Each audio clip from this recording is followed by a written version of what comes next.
Since anti-cannabis propaganda is so pervasive in Western culture, it can be hard to believe the plant is actually safer than many legal drugs and has medicinal qualities. In the United States, cannabis is even classified as a Schedule I narcotic alongside heroin, but higher than meth, which is Schedule II. Schedule I substances are considered to have no medical applications.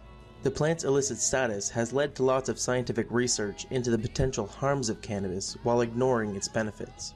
The FDA says marijuana is harmful, right? We know that. Mayor Michael Bloomberg, mayor of New York, was quoted as saying medical marijuana is the greatest hoax of all time. You've looked at the evidence, and by the way, you were in that camp, right? I mean, you agreed. You looked at the evidence, and I remember a few weeks ago sitting and talking to you, and you said, I have this documentary coming up, and I think the government is reprehensible for not allowing pot.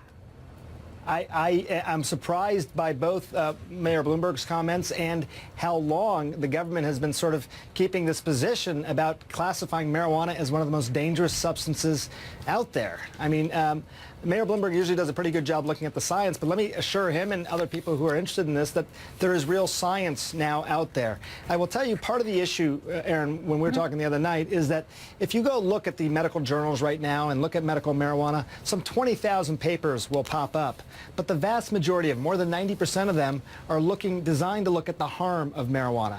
And very few are actually looking at the benefit. And it paints a very distorted picture, and one that I think is very misleading. I think we've all been misled, and I've apologized for my own role in misleading people as well. But it is a very distorted picture. I searched further, I searched deeper, I looked outside the country, I looked in smaller labs, I listened to patients. This is a substance that can have significant medical value.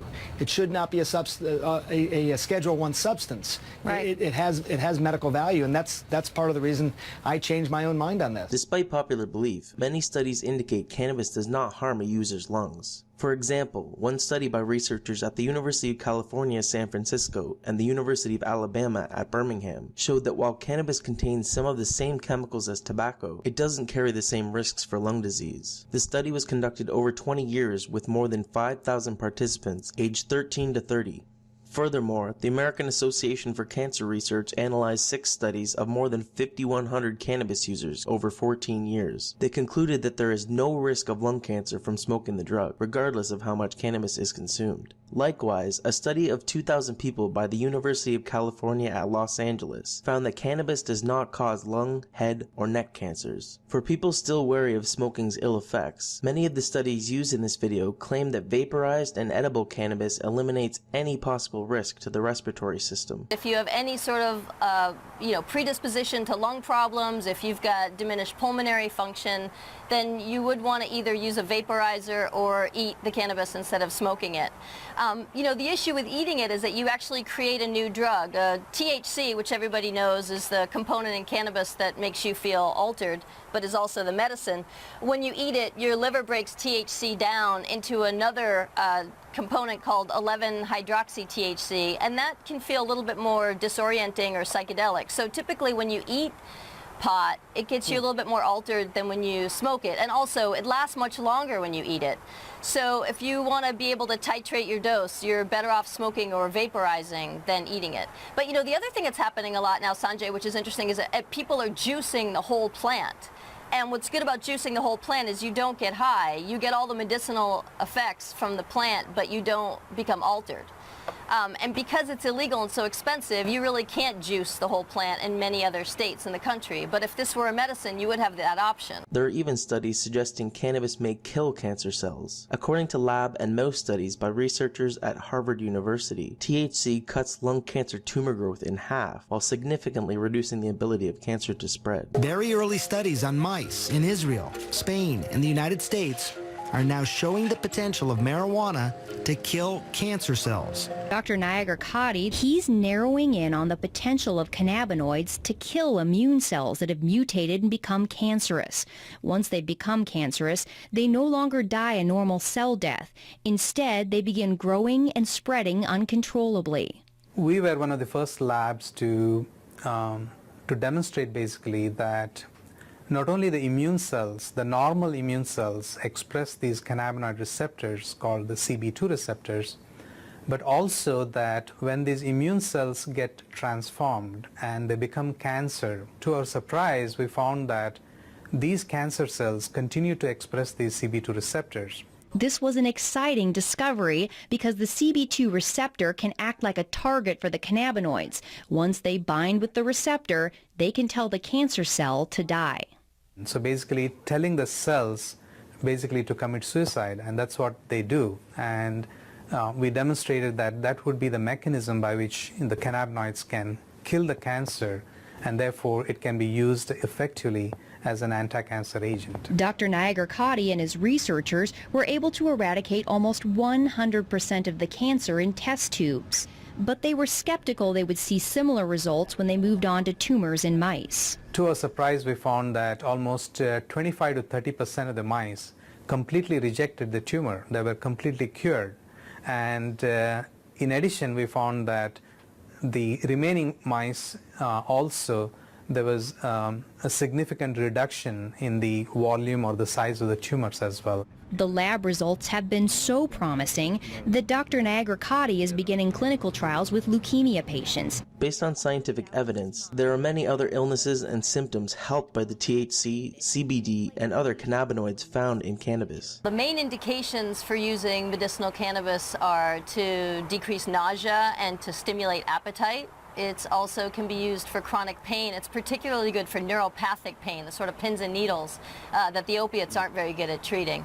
It's also a good muscle relaxer, and it's an anti-inflammatory and a free radical scavenger, and it also helps quite a bit with autoimmune disorders, sort of regulating the immune system. So it can be used for a whole host of medical indications and psychiatric indications as well. Multiple sclerosis, Alzheimer's, Parkinson's, rheumatoid arthritis, Tourette's, epilepsy, heart disease, obesity, various mental illnesses, and the holy grail of medicine, a cancer cure. And when you see how cannabis has helped children with seizures, it is impossible to deny the plant's medical abilities. Dravet syndrome. It is severe, intractable epilepsy. The seizures start during the first year of life and are unstoppable, difficult to control, and very damaging. Severe behavioral problems, attention deficit and hyperactivity, the self-injury, banging her head on the floor and pulling her hair out, and like a possessed child. This isn't your perfect, happy Charlotte. It was a race against time. Many Dravet kids die young, in early childhood. Charlotte was almost 3. For the next 2 years, the Figgies tried everything. Strange diets, acupuncture, and dozens of powerful drugs like Valium, Ativan, phenobarbital. But nothing seemed to help. Even worse, some of the medications nearly killed her. After 1 dose, she stops breathing, and after 2 doses, her heart will stop. Did you have to do CPR then on her yourself? Yes. I remember when her heart stopped and I had her pulse, and I lost her pulse. There was just nothing. The ambulance is on its way. She survived. Mommy's here. But now it was fall of 2011, and Charlotte was 5 years old. When things were at their worst, she just sees all night, and the kids are sleeping either in my room or next to her. They can hear her, the seizure scream all night, 50 times a night. And Chase would come in the morning and just, this is her twin, and just hug her and like rub her head and say, I'm just so glad you survived through the night last night. And then Charlotte's condition got worse. 300 seizures a week, almost 2 every hour. She was not talking or moving, basically catatonic. As a last resort, doctors wanted to either prescribe a powerful veterinary drug used on epileptic dogs or put Charlotte in a medically induced coma so her brain and body could rest. For Paige, those were not good options. But maybe, just maybe, marijuana now was. It's the CBD that scientists think modulates electrical and chemical activity to help quiet the excessive activity in the brain that causes seizures. I measured it with a syringe and squirted it under her tongue. She didn't have a seizure that day. And then she didn't have a seizure that night. Did you sit there and look at your watch? And... Right, I thought, this is crazy. And then she didn't have one the next day. And then the next day. And I thought, she would have had 100 by now. Yeah, kitty. The child who had had 300 seizures a week was now down to just 1. every 7 days. Some studies, like one by researchers at the University of California San Diego School of Medicine, say cannabis relieves the symptoms of multiple sclerosis, including muscle tightness, contractions, and pain. Cannabis is also frequently used by cancer and HIV/AIDS patients to treat nausea, weight loss, and pain. Recently, however, a study by researchers at Louisiana State University found a daily dose of THC actually decreased the spread of HIV in monkeys. Moreover, according to a study of more than 4,600 people published in the American Journal of Medicine, cannabis users have better blood sugar control, including significantly lower fasting insulin, and a decreased likelihood of being insulin resistant. This means cannabis may lower the risk of diabetes. Children with autism also benefit from the plant. 11-year-old Alex Eccles is severely autistic. His self-destructive behavior brought on by tuberous sclerosis, a genetic disorder that affects about 50,000 people in the U.S. It causes growths in organs, in Alex's case primarily in the brain. Those growths can lead to seizures and autism. Alex can't communicate with words, making it difficult to understand what's troubling him. Indescribable. It was horrifying. He was able to just be acting normal and all of a sudden just run himself to a wall. By the time Alex was 5, it was intense, self-directed rage. Alex headbutted anything he could, bruising his forehead so badly, his father says the blood would drain until Alex's entire face was black and blue. They got him a helmet, swaddled him like a newborn, tried mood-altering drugs. But Alex's daily violent behavior became the Eugene family's new normal. When he was 8, they made the heartbreaking decision to move Alex into a state-funded group home. It was like we were throwing him away. His parents have turned to a controversial treatment, medical marijuana, to manage Alex's behavior. And after a few months of treatment, the Eccles say they saw a dramatic improvement. He went from hitting himself, blooding his face. Within an hour, hour and a half, he would be playing with toys, using his hands, something that at that time was almost unheard of.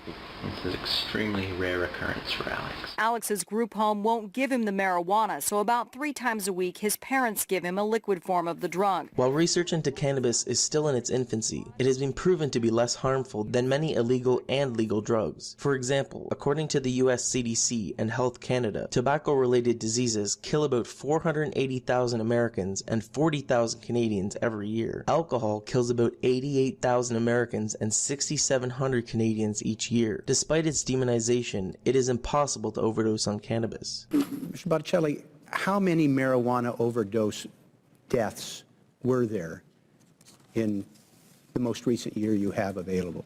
To my knowledge, I don't know if there have been instances of specific overdose-related deaths. You deaths. talked about marijuana deaths, and so I want to be clear. I'm trying to trap you. No. How many marijuana deaths have there been in the last 5 years? So if you're referring to overdoses, I am not sure of those numbers. If you're referring to fatalities, then I would like to have you supply us with how many overdose deaths there were, because I have heard from experts whose judgment I respect that they don't know of any. Furthermore, according to a study published in the British Columbia Mental Health and Addictions Journal, health-related costs for alcohol consumers are 8 times greater than healthcare costs for cannabis users. In fact, researchers at the Boston Medical Center and Boston University School of Medicine found that cannabis does not increase users' frequency of hospital visits. Their findings were based on a study of 589 adult cannabis users. More shockingly, according to the CDC, someone dies of a prescription drug overdose every 19 minutes in the United States, while Canada does not even keep track of prescription drug death statistics. However, in the past decade, hundreds of Canadians have been killed by Tylenol, while tens of thousands more have been hospitalized by the over-the-counter painkiller, according to Statistics Canada. In the US, Tylenol causes about 458 deaths, 56,000 emergency room visits, and 26,000 hospitalizations annually.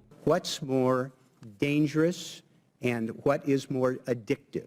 Cocaine and meth or marijuana? Pretty simple. I think that conversation minimizes the harm. No, I'm not trying to minimize the harm. I want to know which is more dangerous and addictive. Again, I go back as as a public health person. One of the things that we look at is not what's the relative risk of one drug. Let me just say that I think that your equivocation right there, being unable to answer something clearly and definitively when there is unquestioned evidence to the contrary, is why young people don't believe the propaganda, why they think it's benign. If a professional like you cannot answer clearly that meth is more dangerous than marijuana, which every kid on the street knows, which every parent knows, if you can't answer that, maybe that's why we're failing to educate people about the dangers. I don't want kids smoking marijuana. I agree with the chairman.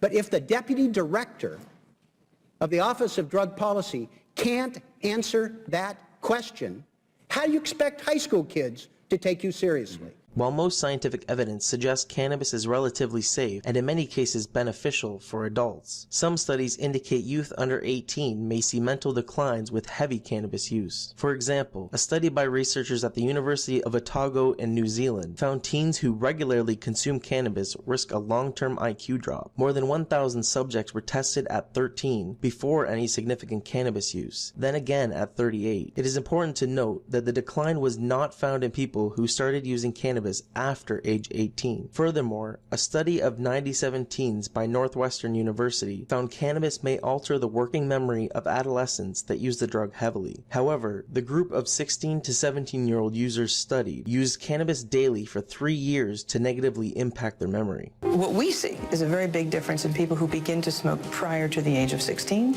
and those who smoke after age 16, what we call early versus later onset. Gruber's brain scans show that the white matter, those are the highways that help the brain communicate from one point to another, are impaired in those who start smoking early. Maybe there's underlying white matter connectivity differences. That's your concern, it sounds like, that those highways, those white matter highways, are just more disrupted in people who start smoking early. That's what we see.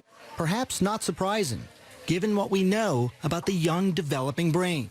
That's a very delicate time in brain development, and that's not a good time to be taking any drugs. Other research indicates there may be no adverse effects of cannabis use on developing brains. According to a study of 92 adolescents by researchers at UC San Diego, teenage cannabis users are not likely to have reduced brain tissue health, unlike teens that drink alcohol. Brain scans of 16 to 20-year-olds that consumed 5 or more drinks at least twice a week showed reduced white matter brain tissue health, which can negatively affect memory, attention, and decision-making. This effect was not present in brain scans of cannabis users. Additionally, another study of 16 to 19-year-old students by researchers at UC San Diego found that cannabis may protect the brain from some of the damage caused by binge drinking.